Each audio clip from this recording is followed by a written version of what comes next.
Hey there, what is up, plant community? Green Thumb here, sun's starting to go down, so I figured I'd make a quick video about something I've noticed with the Cordyline. Please excuse the junk that's behind it. That will be getting cleaned up. My brother has already started cleaning all this stuff up, so that's awesome. It's awesome news. But I figured I'd talk about something I've noticed with this Cordyline. Um, it's something I've noticed growing it in a pot. I'm pretty sure if it does this in the pot in a cold climate, it will do it in the ground too. So what I've noticed with this guy is putting it in a pot and growing them in a pot, because this thing, I started out and it had no trunk whatsoever. This is just years of growth of trunk. Um, So what I've noticed with the species in particular, that when it trunks, it just doesn't trunk on top. I notice that it also produces a trunk that gets down into the soil if you expose it to the cold gradually over time and keep it out in the cold whenever it's mild and you have these mild tips going around. So for example, this here was all the original trunk. That's what grew above the pot. This is what was underneath the pot. Now, my theory is because it does this because it realizes that it is in the cold. And so it produces a trunk down in the bottom, so that way if a bad cold comes and it completely kills the crown and everything like that, then you have the bottom part where it'll come back for the spring and next season. So that's a bit of a theory and something I've noticed growing this Cordyline. It's very interesting because if we look here, we can see little nubs like that, like this here, where I've cut the roots off. And that was all trunk that was underneath the pot originally.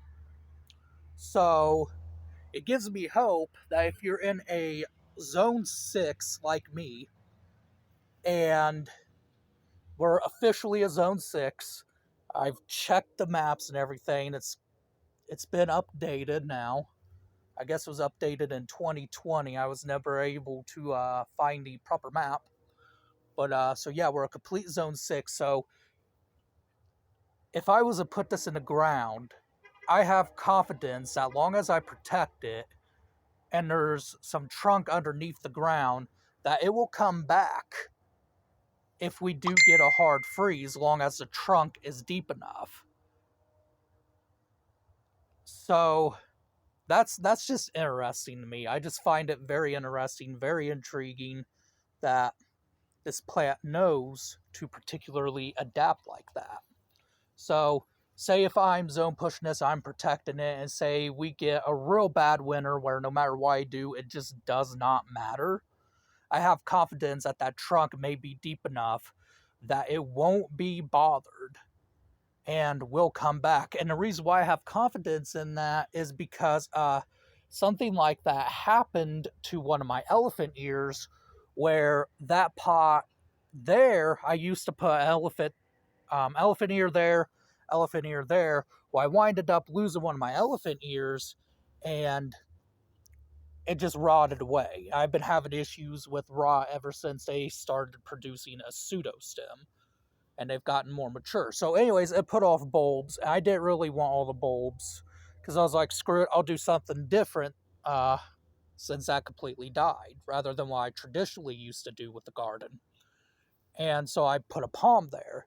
And so anyways, I noticed that during the middle of summer, I thought it was a dandelion growing underneath that palm. I'm like, I don't want that dandelion there. I moved the pot, and come to find out, it was an elephant ear. And it survived because it got deep into that ground.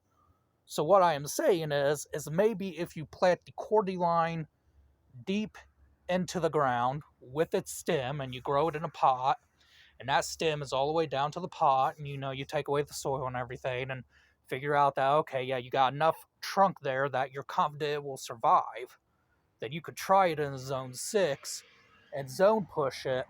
And if you get a bad cold, you could probably take solace and comfort in knowing that there's a whole trunk underneath the ground.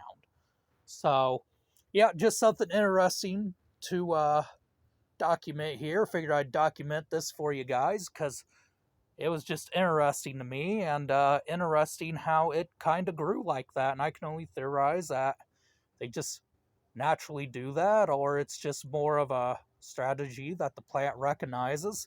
I mean, I don't know. So, there is a true expert on plants, then please definitely do let me know. I mean, if there's a botanist, please let me know if that's something naturally they do. I just find it really interesting. Anyways, as always, guys, keep it real and definitely keep it tropical.